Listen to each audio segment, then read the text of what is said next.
इस धर्म के सम्यक समृद्धि प्राप्त करने के बाद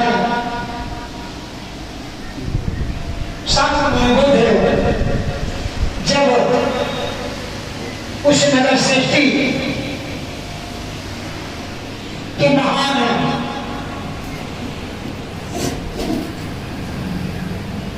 परिवार के साथ जब वह भोजन के लिए चारित्र्य करते हुए निकल के जाते हैं, उस वक्त उस परिवार में वह नगर श्रेष्ठी का परिवार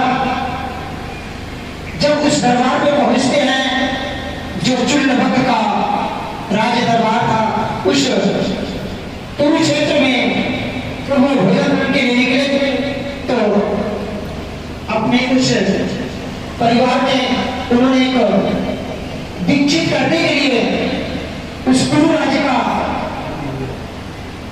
प्रजापति जो जिनके प्रजा होने का जो जिक्र इस धर्म में आता है, जब वह उस नगर में पहुंचे तो सम्यक समुद्र के इस वाणी को सुन करके देशना को सुन करके प्रमुखित हुआ, वह संघ में शामिल होगा। लेकिन जब शामिल होने के बाद वह अपने कुशली परिवार के पास भोजन लेने के लिए जब आमंत्रित करने के लिए सम्यक समुद्र उस कुशीनगर के नजदीक से रामा भक्त के बीच की दूरी में जब उनको भेजा कि आप जाइए पुनः अपने उसी राज्य दरबार में जिससे आप होकर यहाँ से प्रवचित होने आए थे, आप और आत्मा श्रेष्ठी पुनः जाएंगे आप वहां चारिका करेंगे।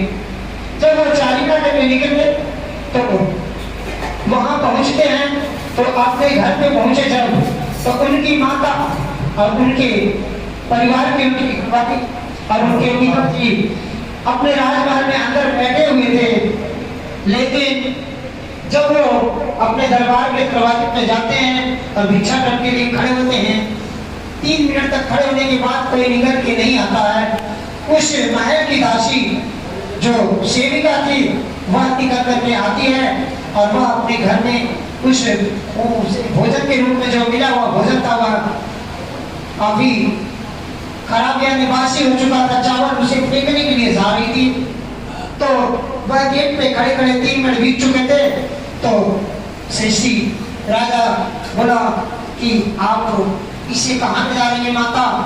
तो उन्होंने कहा कि देखो यह खराब हुआ चावल है, बासी भात है, मैं इसे फेंकने के लिए कूड़े में डालने के लिए जा रही हूँ। तो कहा इसे कूड़े में डालने से अच्छा कि मेरे पात्र में डाल दीजिए। अब उसने कहा नहीं, ये मैं झूठा, ये मैं बासी भोजन मैं आपको कैसे दे दूं? कहा नहीं माता, इस भोजन को आपके लिए झूठा है, आपके लिए बासी है, लेकिन मेरे लिए ये भोजन है, आप मेरे इस पात्र में डाल दीजिए। उन्होंने जब पात्र में उस दासी ने उस सेविका ने डाल दिया तो वो बगल में सामने जंगल का कुछ ही दूर तक पे तो वनों का जंगल था, उसमें जाकर के बैठ कर वो उसे खाने लग गए।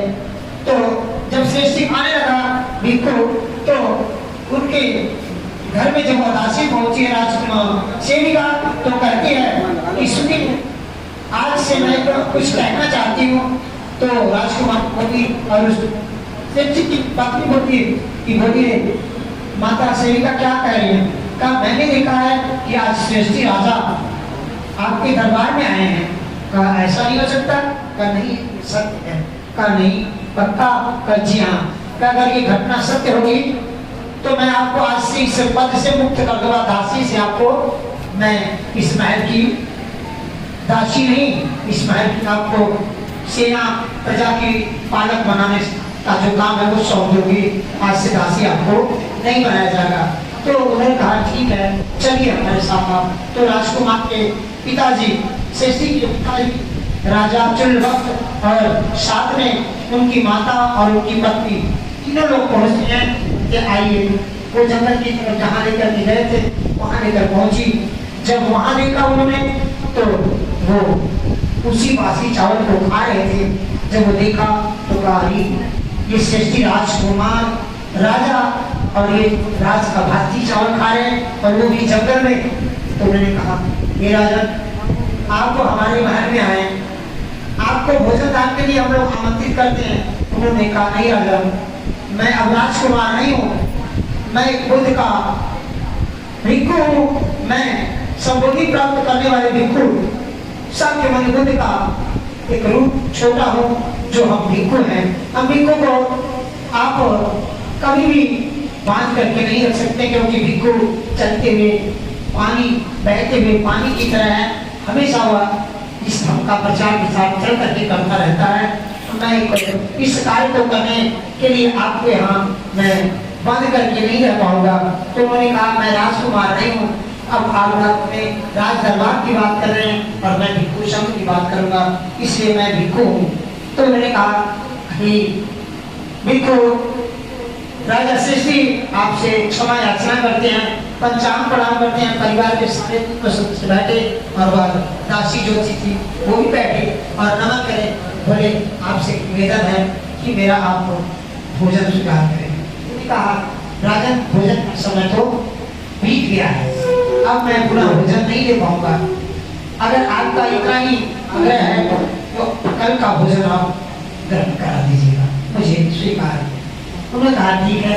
वही महल पे उसी जंगल के पास आसन लगवाया, बिस्तर लगवाया, वहाँ सेवकों को और वहाँ फूलों से सजा उस दरबार में जंगल को इतना सुंदर सजा कर वहाँ रखा। अगले दिन जब भोजन का समय हुआ तो वो जीवन करते हैं करके वो वहाँ से चले जाते हैं।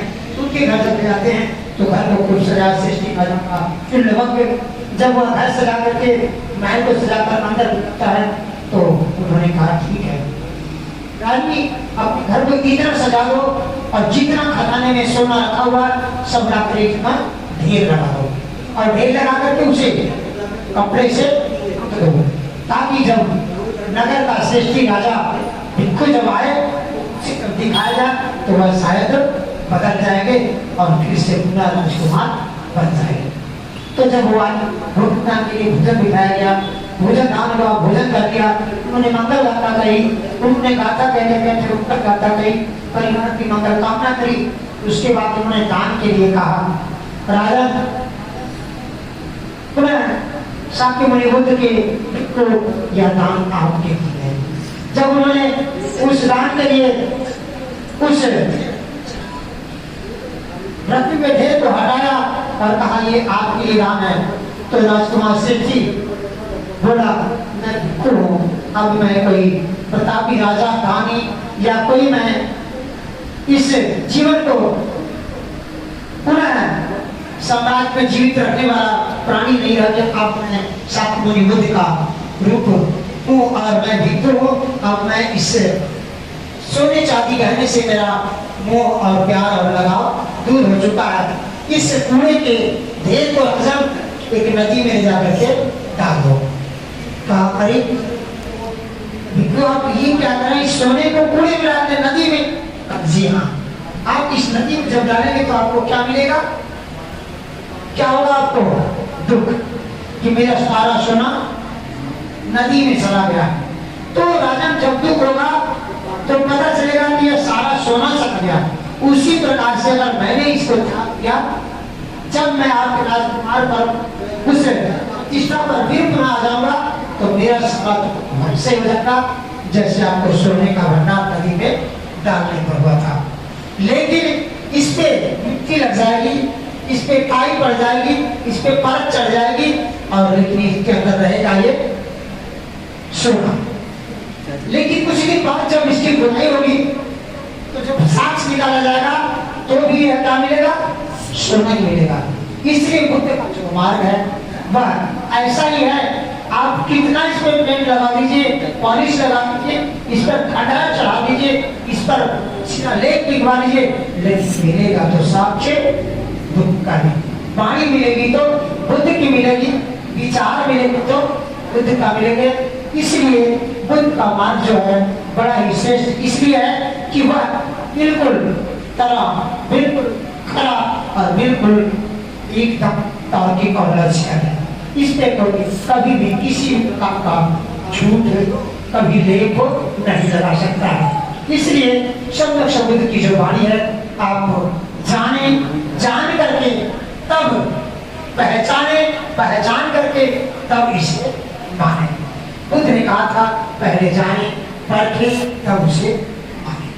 सब व्यक्तियों विवचन्तु सर्वो विनश्यतु माते भवन्तं तरायो सुखी दिखाइतो भव भवतु सर्वमंगलम रक्षन्तु सर्वदेवतां सर्वोद्धारभावेन सर्वधर्मानुभावेन सर्वसंघानुभावेन सदा कृति भवन्तु ते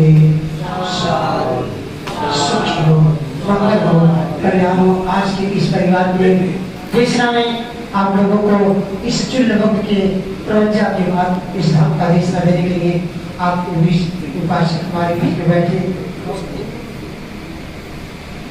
हमारे बीच सभी भिक्षुओं ने आज आपको कुछ बंगाली की भाषा भी आप लोगों को के दिखा दिया। आप लोगों को बहुत बहुत साधुवाद है। हमारे बीच भक्ति जी आप लोग को ऐसे ही लगातार जब तक हम यहाँ आप रखेंगे तब तक हम लोग आपके साथ में ऐसे ही सानिध्य का काम करते रहेंगे। बट आप लोग इसी तरह से काम करते रहेंगे, इसी तरह से धर्म का कारवा बढ़ता रहेगा। आने वाला समय में यह बहुत बड़ा महान कार्यक्रम होगा जिसे हम कहेंगे कठिन जीवन।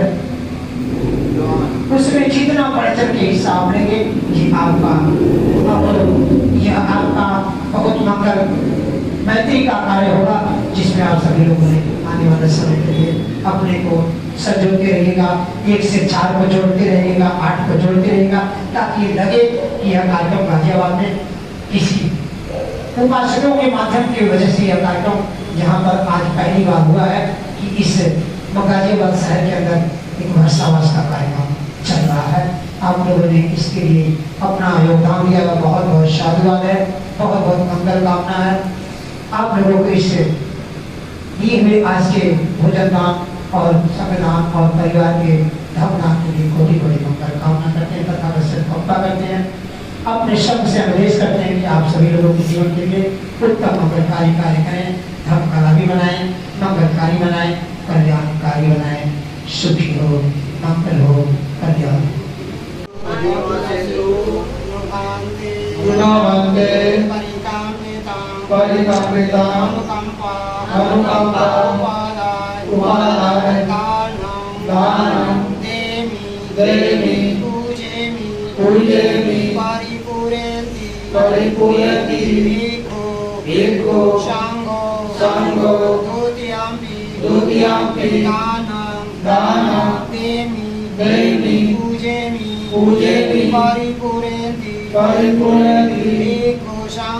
Bhikkhu Sangho Tatyampi Danam Demi Pujemi Paripurenti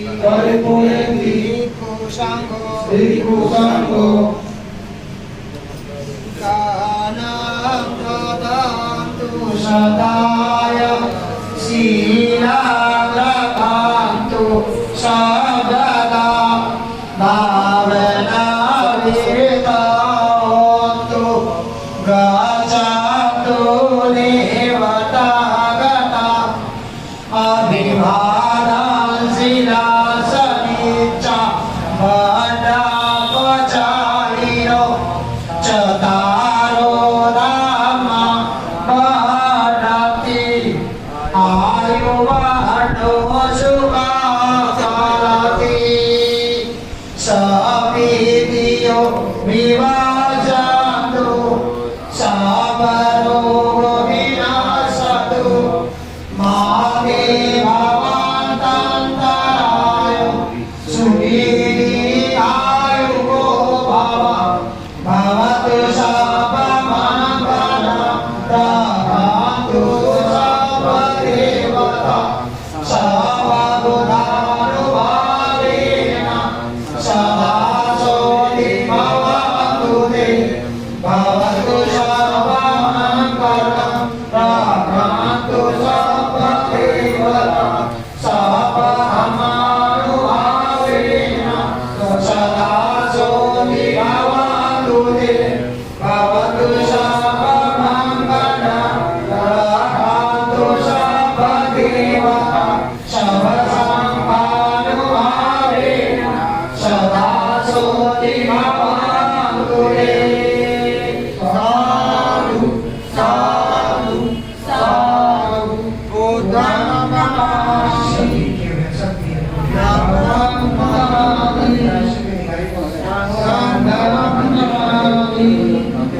भगवान सदा शांति भक्ति सुखी हो।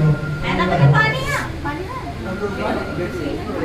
पानी लग रही मेरे सिर से नहीं है पानी नहीं मिला